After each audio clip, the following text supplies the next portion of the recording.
الرحمن الرحیم محمد الرسول اللہ والذین معہ اشداء علی الکفار رحماء بینہم تراہم رکعا سجدا یبتغون فضلا من اللہ ورضوانا سیماہم فی وجوہہم من اثر السجود۔ صدق اللہ العظیم۔ محمد صلی اللہ علیہ وسلم اللہ کے رسول ہیں۔ معنی اس کا یہ ہے کہ جو مشرکین بتاتے ہیں ساحر، کاہن اور جادوگر وغیرہ وہ نہیں ہو سکتے، بلکہ محمد صلی اللہ علیہ وسلم اللہ تعالیٰ کے رسول ہیں۔ والذین معہ اشداء علی الکفار، اور اس کے یعنی محمد صلی اللہ علیہ وسلم کے جو ساتھی ہیں اشداء علی الکفار، کفار پر سخت ہیں، رحماء بینہم، آپس میں رحم دل ہیں۔ تراہم رکعا سجدا یبتغون فضلا من اللہ ورضوانا، اے مخاطب تو ان کو دیکھے گا رکوع میں جھکے ہوئے، سجدن سجدہ کرتے ہوئے، یبتغون فضلا من اللہ ورضوانا، وہ تلاش کرتے ہیں اللہ کا فضل اور اس کی رضا۔ محمد صلی اللہ علیہ وسلم اللہ تعالیٰ کے رسول ہیں۔ یہاں پر اس آیتوں میں نبی پاک صلی اللہ علیہ وسلم کی تعریف فرمائی اور اس کے ساتھ صحابہ کرام رضی اللہ تعالیٰ عنہم کی تعریف فرمائی۔ اس سے معلوم ہوا کہ محمد کریم صلی اللہ علیہ وسلم کے بعد اس امت میں سب سے بڑا درجہ حضور پاک صلی اللہ علیہ وسلم کے ساتھیوں کا اور حضور کی جماعت کا ہے۔ اور رسول اللہ صلی اللہ علیہ وسلم کے لیے جو وصف ذکر کیا گیا ہے وہ لفظ رسول اللہ ہے، اور صحابہ کی تعریف میں جو وصف ذکر کیا گیا ہے وہ وصف ہے اشداء علی الکفار رحماء بینہم۔ ظاہر بات ہے جب صحابہ کا درجہ رسول اللہ صلی اللہ علیہ وسلم کے بعد ہے تو جو وصف صحابہ کے لیے لایا گیا ہے اس وصف کا درجہ بھی لفظ رسول اللہ کے وصف رسول اللہ کے بعد ہوگا۔ اس سے یہ بات معلوم ہوئی کہ قرآن کریم میں اشداء علی الکفار رحماء بینہم ذکر کیا گیا ہے، اور یہی مضمون حدیث رسول میں بھی ذکر کیا گیا ہے۔ چنانچہ ایک حدیث پاک کا مفہوم ہے کہ جس شخص نے خدا کے واسطے کسی کو دیا اور خدا کے واسطے کسی سے ہاتھ کھینچ لیا اور خدا کے لیے کسی سے محبت کی اور خدا کے لیے ہی کسی سے بغض رکھا، اس نے اپنے ایمان کو مکمل کر لیا۔ یہ مضمون جو اس حدیث مبارکہ میں بیان کیا گیا ہے یہ بعین ہی گویا کہ اس آیت مبارکہ کا ترجمہ ہے۔ فرق صرف اتنا ہے کہ رسول اللہ صلی اللہ علیہ وسلم کی حدیث مبارکہ میں حب فی اللہ کو مقدم کیا گیا ہے اور بغض فی اللہ کو مؤخر کیا گیا ہے۔ حب فی اللہ کا مطلب اللہ کے لیے محبت کرنا، اور بغض فی اللہ کا معنی اللہ ہی کے لیے کسی سے دشمنی کرنا اور بغض رکھنا۔ قرآن کریم میں بغض فی اللہ کو مقدم کیا گیا ہے، اور حب فی یا یوں کہہ لو دو حب بغض فی اللہ پر جو لفظ دلالت کرتا ہے وہ لفظ ہے اشداء علی الکفار، اس کو اللہ تعالیٰ نے مقدم کیا ہے۔ اور حب فی اللہ پر جو لفظ دلالت کرتا ہے یہ لفظ ہے رحماء بینہم، اس کو اللہ تعالیٰ نے کیا کیا ہے؟ مؤخر کیا۔ اس لفظ کو اللہ تبارک و تعالیٰ نے مؤخر کیا ہے۔ گویا کہ اللہ تبارک و تعالیٰ نے حدیث مبارکہ میں ترتیب اور ہے، قرآن کریم میں ترتیب اور ہے، یعنی ترتیب کا فرق ہے۔ اچھا، اس میں حکمت کیا ہے؟ حکمت اس میں یہ ہے کہ جب کسی بڑے کے اوصاف بیان کیے جاتے ہیں تو سب سے چھوٹے وصف کو پہلے ذکر کیا جاتا ہے، اس کے بعد بڑے وصف کو ذکر کیا جاتا ہے، اس کے بعد اس سے بڑے وصف کو ذکر کیا جاتا ہے۔ مثال کے طور پر ایک شخص حافظ بھی ہے، قاری بھی ہے، عالم بھی ہے، مفتی بھی ہے۔ ہم جب اس کی تعریف کریں گے تو ہم کہیں گے بھائی یہ حافظ صاحب بھی ہیں، قرآن کے قاری بھی ہیں، اور عالم بھی ہیں، اور مفتی بھی ہیں۔ اور اگر ہم اس کو ترتیب کو الٹ کر کے یوں کہہ دیں کہ یہ مفتی ہیں، یہ عالم بھی ہیں، یہ قاری بھی ہیں، یہ حافظ بھی ہیں، تو ترتیب کو الٹ دینے کی وجہ سے جو ہم کرنا تو اس کی تعریف چاہتے تھے لیکن تعریف کے اندر بھی نقص پیدا ہو جائے گا۔ اللہ تبارک و تعالیٰ نے اس ترتیب کو ملحوظ خاطر رکھا۔ جہاں پر رسول پاک صلی اللہ علیہ وسلم نے ترتیب کو بیان کیا تو وہاں ترتیب یہ رکھی کہ حب فی اللہ کو مقدم کیا، یعنی اللہ کے لیے محبت۔ اب بات یہ ہے کہ جو شخص اللہ تعالیٰ سے محبت رکھتا ہے، اللہ تعالیٰ سے پیار کرتا ہے، وہ یہ دیکھے گا کہ جہاں جہاں بھی اللہ تبارک و تعالیٰ کی محبت پائی جائے گی یا جس چیز کا بھی اللہ تبارک و تعالیٰ سے تعلق ہوگا اسی درجے میں جا کر وہ اس سے پیار کرے گا۔ تو جتنا کسی چیز کا اللہ تبارک و تعالیٰ کے ساتھ قرب، اختصاص، تعلق زیادہ ہوگا اتنا ہی اس کے دل میں اس چیز کی محبت، قدر اور پیار زیادہ ہوگا۔ مثلا اس بات پر پوری امت کا اتفاق ہے کہ اللہ تبارک و تعالیٰ کی مخلوق میں رسول اللہ صلی اللہ علیہ وسلم کے برابر اختصاص اور درجہ کسی کا نہیں۔ اللہ تعالیٰ سے سب سے زیادہ قرب، سب سے زیادہ اختصاص رسول اللہ صلی اللہ علیہ وسلم کو حاصل ہے۔ اب جب اللہ تعالیٰ کا محب، اللہ سے محبت کرنے والا اس بات کو سنے گا اور سمجھے گا تو وہ سب سے زیادہ، اللہ کے بعد سب سے زیادہ پیار رسول اللہ سے کرے گا۔ اسی طرح مکانوں کی طرف جب ہم غور کرتے ہیں تو روئے کائنات کے تمام مکانات میں سب سے زیادہ اختصاص اور تعلق بیت اللہ شریف کو ہے اللہ تبارک و تعالیٰ کے ساتھ۔ سب سے زیادہ اختصاص اور تعلق کس کو ہے؟ بیت اللہ شریف کو۔ مکانات میں سب سے زیادہ قرب، اس لیے جو اللہ تبارک و تعالیٰ کا محب ہے وہ مکانات میں سب سے زیادہ پیار بیت اللہ شریف سے کرتا ہے۔ اس کے بعد درجہ مکانات میں مسجد نبوی شریف کا ہے، اس کے بعد درجہ مسجد اقصیٰ کا ہے۔ تو درجہ بدرجہ ان تمام چیزوں سے آج بھی مسلمان اپنے گھر عمدہ سے عمدہ بھی بنے ہوئے ہوں اور مسجد آج بھی اگر مسجد بالکل سادہ بنی ہوئی ہو تو اپنے گھر سے زیادہ مسجد سے پیار کرتا ہے، اس لیے کہ مسلمان کے دل میں اللہ تعالیٰ کی محبت ہے۔ تو مسجد کی نسبت چونکہ بیت اللہ کے ساتھ ہے تو اس اعتبار سے اسے مسجد سے بھی محبت ہوگی۔ خلاصہ یہ نکلا کہ جس کو اللہ تبارک و تعالیٰ سے محبت ہے، جہاں جہاں بھی اس کو اختصاص نظر آئے گا کسی چیز کا کہ اس کا بھی اللہ سے تعلق ہے، اس کا بھی اللہ سے تعلق ہے، درجہ بدرجہ ان تمام چیزوں سے وہ کیا کرے گا؟ محبت کرے گا۔ تو محبت اللہ کی محبت کی وجہ سے ان تمام چیزوں سے محبت کرنا، اس کو کہتے ہیں حب فی اللہ۔ تو رسول اللہ صلی اللہ علیہ وسلم نے ترتیب یہ رکھی ہے کہ حب فی اللہ کو مقدم کیا اور بغض فی اللہ کو مؤخر کیا۔ کیوں؟ اس لیے کہ اللہ سے محبت کرنے والے کے لیے یہ بات لازم ہے، اللہ سے محبت کرنے والے کے لیے یہ بات ضروری ہے کہ وہ ان تمام چیزوں سے محبت کرے جن کا اللہ سے تعلق ہے۔ کیوں؟ اس لیے کہ ان سے محبت کرنا اللہ کی محبت کا جز ہے۔ مثلا رسول اللہ سے محبت کرنا اللہ کی محبت کا جز ہے، اولیاء اللہ سے محبت کرنا خدا کی محبت کا کیا ہے؟ جز ہے۔ تو رسول اللہ صلی اللہ علیہ وسلم نے اس ترتیب کا لحاظ رکھتے ہوئے حب فی اللہ کو مقدم کیا اور اللہ کے دشمنوں سے دشمنی کرنا یہ اللہ کی محبت کا جز نہیں ہے، بلکہ اللہ کے دشمنوں سے دشمنی کرنا یہ اللہ کی محبت کے لیے لازم ہے۔ اس کی مثال سمجھو، فضا میں دھوپ ہے، الماری سے دھوپ آئے گی اندر، تو یہ جو الماری سے یا روشن دانوں سے یا کھڑکی سے دھوپ کا ٹکڑا اندر پہنچتا ہے، یہ دھوپ کا ٹکڑا بھی اسی دھوپ کا ایک جز ہے، اس کا غیر نہیں ہے، بلکہ اسی دھوپ کا ایک ٹکڑا ہے اور اسی دھوپ کا ایک کیا ہے؟ جز ہے۔ لیکن جب سورج کے سامنے دیوار آتی ہے، دھوپ کے سامنے دیوار آتی ہے تو ایک سایہ پیدا ہوتا ہے، دیوار کا سایہ۔ یہ سایہ دھوپ کا جز نہیں ہے بلکہ سایہ دھوپ کے لیے لازم ہے۔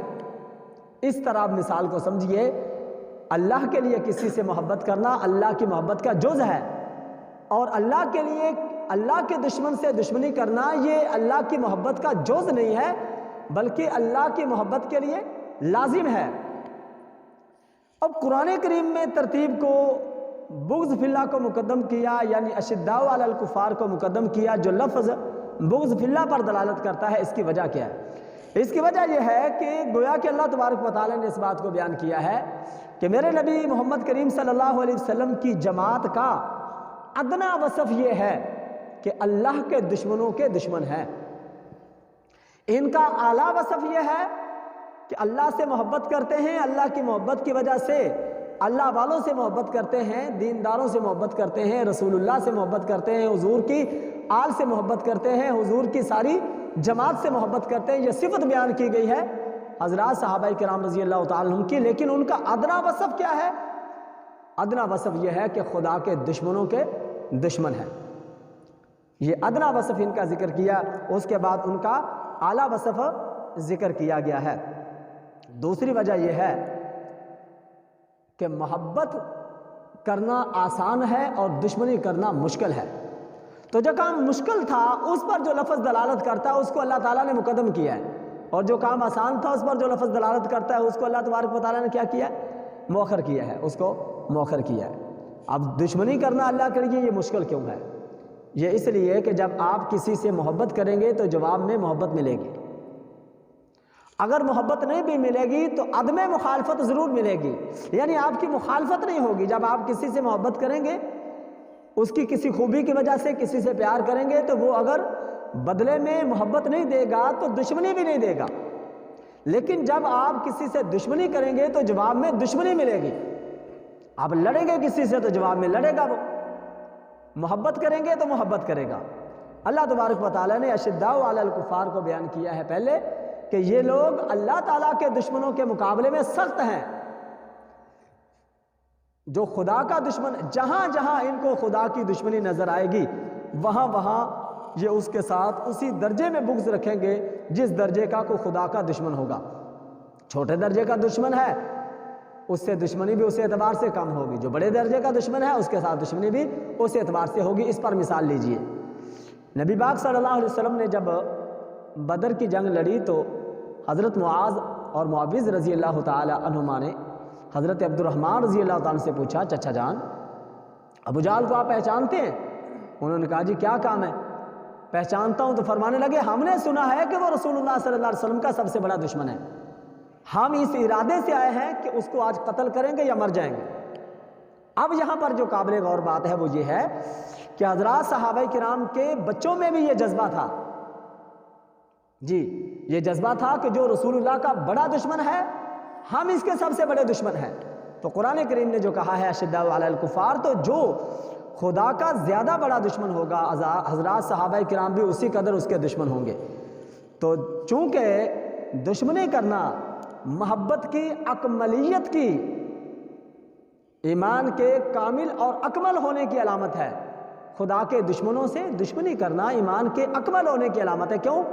اس لیے کہ خدا کے محبوبوں سے پیار کرنا، خدا کے پیاروں سے پیار کرنا جب کمال ایمان کی علامت ہے، تو خدا کے دشمنوں سے دشمنی کرنا تو ایمان کے اکملیت کی نشانی ہے۔ تو اللہ تعالیٰ نے ان کو ایمان کامل ہی نہیں اکمل عطا فرمایا تھا۔ دوسری بات بڑی قابل غور یہ ہے کہ خدا کے دشمنوں سے دشمنی کرنا ہے تو مشکل، لیکن اس سے مشکل بھی یہ ہے کہ خدا کے ان دشمنوں سے دشمنی کرنا جو ان مہاجرین اور انصار کے قریبی رشتہ دار بھی تھے۔ خدا کے ان دشمنوں سے دشمنی کرنا جو بالخصوص ان مہاجرین کے رشتہ دار ہیں، مکے والے رشتہ دار تھے۔ اگر آپ قرآن کریم کی اوپر والی آیت پر غور کریں، لَقَدْ صَدَقَ اللَّهُ رَسُولَهُ الرُّؤْيَا بِالْحَقِّ لَتَدْخُلُنَّ الْمَسْجِدَ الْحَرَامَ، اس آیت میں کس مضمون کو بیان کیا گیا ہے؟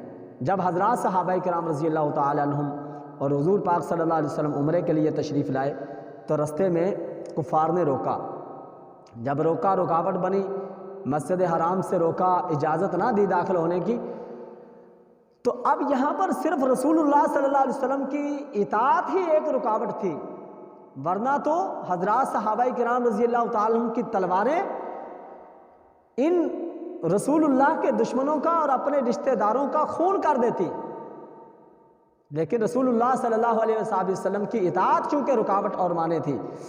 تو اس کو جب ہم دیکھتے ہیں کہ روکنے والے وہ لوگ ہیں جو ان مہاجرین کے رشتہ دار ہیں، یہ مکے والے وہی ہیں جو ان میں سے کسی کے چچے ہیں، کسی کے بھتیجے، ادھر باپ ہے ادھر بیٹا ہے، ادھر ماموں ہے ادھر بھانجا ہے، ٹھیک ہے۔ تو قریبی رشتہ داروں سے اللہ کے لیے اس قدر عداوت کرنا کہ ان کی تلواریں ان کے خون کی پیاسی نظر آتی ہے۔ جب ہم اس بات کو دیکھتے ہیں تو بات اور بھی واضح ہو جاتی ہے کہ ان کا ایمان کس درجے کا اکمل ہے کہ اللہ کی محبت میں اپنے قریبی رشتہ داروں سے اس لیے ٹکرا رہے ہیں کہ یہ خدا کے دشمن ہیں، خدا کے دشمن ہیں، لہٰذا ہم ان کو کسی طرح بھی قبول کرنے کو تیار نہیں ہیں۔ یہاں پر ایک بات بڑی قابل غور ہے، جب قرآن کریم کہتا ہے اشداء علی الکفار، یہ کافروں کے مقابلے میں سخت ہیں، کافروں سے ان کو نفرت ہے، کفر سے ان کو بغض ہے، تو ان کا کافر ہو جانا معاذ اللہ، ان کا ایمان سے پھسل جانا معاذ اللہ، اس کا تو تصور بھی نہیں کیا جا سکتا۔ کیوں؟ اس لیے کہ اللہ تبارک و تعالیٰ نے ان کی تعریف کی ہے، اللہ ایسے تعریف نہیں کسی کی کر سکتے کہ فی الحال جو مومن ہے اور اللہ تعالیٰ کے علم کے مطابق اس نے مومن رہنا نہیں ہے، لیکن اللہ تبارک و تعالیٰ اس کی تعریف کرے، یہ ناممکن ہے۔ اللہ کا تعریف کرنا اس بات کا واضح ثبوت ہے کہ اللہ کی نظر میں یہ کامل اور اکمل ترین مومن ہے، اور ایمان پر ہی ان کا خاتمہ ہوگا، اس لیے اللہ تبارک و تعالیٰ نے ان کی تعریف فرمائی ہے۔ تو میں یہ کہتا ہوں کہ جب صحابہ کرام رضی اللہ تعالیٰ عنہ کفار کے دشمن ہیں، تو جو بڑا کافر ہوگا اس کے زیادہ دشمن ہوں گے، جو اور بڑا ہوگا اس کے اور بھی زیادہ دشمن ہوں گے۔ جو خدا کا سب سے بڑا دشمن ہے وہ ہے ابلیس۔ کون ہے؟ ظاہر بات ہے جب عام کافروں پر سخت ہے تو ابلیس کے اوپر تو اور بھی سخت ہوں گے۔ ابلیس بھی اس وقت تک کسی کو گمراہ نہیں کر سکتا جب تک انسانی نفس اس کا ساتھ نہ دے۔ تو گویا کہ جب یہ صحابہ کرام عام کافروں کے دشمن اور ان کے لیے سخت ہیں، تو اپنے نفس اور ابلیس کے لیے تو اور بھی زیادہ سخت ہوں گے۔ اور جو ابلیس کے لیے سخت ہیں وہ ابلیس کی باتوں میں کیسے آئیں گے؟ جو ابلیس کے لیے خود سخت ہیں، ابلیس کے لیے تو ان کو گمراہ کرنا ناممکن ہو گیا، بلکہ گمراہ کرنا تو دور کی بات ہے، گمراہ کرنا تو دور کی بات ہے، ان کو تو گمراہ کرنے سے شیطان خود ڈرتا ہے کہ ان کو کیسے گمراہ کروں، ان کو گمراہ کیسے کروں، جو ان سے خود بھاگتا ہے۔ چنانچہ حدیث پاک میں ہے کہ حضرت عمر رضی اللہ تعالیٰ عنہ کے سائے سے شیطان بھاگتا تھا۔ کیوں؟ حضرت عمر رضی اللہ تعالیٰ عنہ کا تو صراحت سے ذکر ہے، اس لیے کہ تمام صحابہ کرام رضی اللہ تعالیٰ عنہم میں حضرت عمر کافروں کے حق میں زیادہ سخت تھے۔ آگے فرمایا رحماء بینہم، آپس میں رحم دل ہیں، محبت کرنے والے ہیں۔ اس پر تو بحث کی ہے حضرت مولانا محمد نافع صاحب، بڑی محبت سے بڑی پیاری بحث کی انہوں نے۔ اللہ پاک حضرت کی قبر کو جنت کا باغ بنائے، جنت الفردوس میں ٹھکانہ نصیب فرمائے۔ حضرت مولانا نافع صاحب رحمۃ اللہ علیہ نے بڑی پیاری اس پر بحث کی ہے، پوری کتاب لکھی حضرت نے، اس کا نام ہے رحماء بینہم، پڑھنے والی کتاب ہے۔ اس میں باحوالہ یہ تمام چیزیں لکھی ہیں کہ حضرات صحابہ کرام اور حضرات اہل بیت کا آپس میں کس قدر پیار تھا، کس قدر ان کی محبت تھی، کتنا ان کے درمیان اتفاق تھا۔ اس پر ایک سوال ہوتا ہے، جب قرآن کہتا ہے رحماء بینہم، یہ آپس میں رحم دل تھے، تو پھر ان کے درمیان لڑائیاں کیوں ہوئی ہیں؟ جواب اس کا یہ ہے کہ جب ہم نے یہ بات سمجھ لی کہ یہ دشمنی کرتے ہیں تو اللہ کے لیے، محبت کرتے ہیں تو اللہ کے لیے، اب جہاں کہیں بھی ان کے درمیان کوئی ایسی بات نظر آئے گی جو بظاہر رحماء بینہم کے مطابق نہیں ہوگی، تو ہم یہ سمجھیں گے کہ یہ شیطان اور نفس کی وجہ سے نہیں ہو سکتی، شیطان اور نفس کی وجہ سے، شیطان اور نفس کی وجہ سے نہیں ہو سکتی، اس لیے کہ شیطان تو ان کو خود گمراہ نہیں کر سکتا۔ ظاہر بات ہے ان سے اگر کہیں پر کوتاہی بھی ہوئی ہے، آپس میں اگر انتشار اور لڑائی بھی ہوئی ہے، تو اس کا سبب بھی اچھی نیت ہے، اچھی نیت۔ چنانچہ جب آپ مطالعہ کریں گے احادیث مبارکہ کا اور ان واقعات کو دیکھیں گے، جہاں جہاں بھی حضرات صحابہ کرام میں آپس میں لڑائی کی نوبت پیش آئی ہے، تو وہ غلط فہمی کی بنیاد پر آئی ہے۔ اس کی مثال کہتے ہیں جی دو آدمی لڑیں تو دونوں ہی حق پر ہوں، یہ کیسے ہو سکتا ہے؟ قرآن کریم میں اس کی مثال موجود ہے کہ یہ ہو سکتا ہے۔ دیکھو نا، حضرت موسیٰ علیہ السلام تشریف لائے، وہ یہ سمجھے کہ حضرت ہارون علیہ السلام نے ان کی تعلیم میں اور ان کی تربیت میں کوتاہی کی ہے، حالانکہ حضرت ہارون علیہ السلام نے کوتاہی نہیں کی تھی، لیکن چونکہ موسیٰ علیہ السلام سمجھے کہ انہوں نے کوتاہی کی ہے، اس لیے سیدنا موسیٰ علیہ السلام نے اپنے بھائی کے گریبان کو پکڑا، داڑھی اور سر کے بال پکڑ کر کھینچے، تو حضرت ہارون علیہ السلام پکار اٹھے، یا ابن امّا لا تاخذ بالحیۃ ولا براسی، میری ماں کے بیٹے داڑھی اور سر کے بالوں کو کیوں کھینچتے ہو، میری بات تو سن لو۔ جب بات سنی تو سمجھ گیا کہ میرے بھائی نے تقصیر نہیں کی، جب اللہ تبارک و تعالیٰ کے نبی سے غلط فہمی ہو گئی ہے اور اس میں کوئی گناہ بھی نہیں ہے، تو حضرات صحابہ کرام کسی غلط فہمی کی وجہ سے اگر آپس میں ان کے درمیان کوئی انتشار ہو گیا ہے تو اس کو غلط فہمی پر معمول کیا جائے گا، کیونکہ قرآن کریم نے ان کی تعریف کی ہے۔ باقی انشاءاللہ پھر عرض کریں گے۔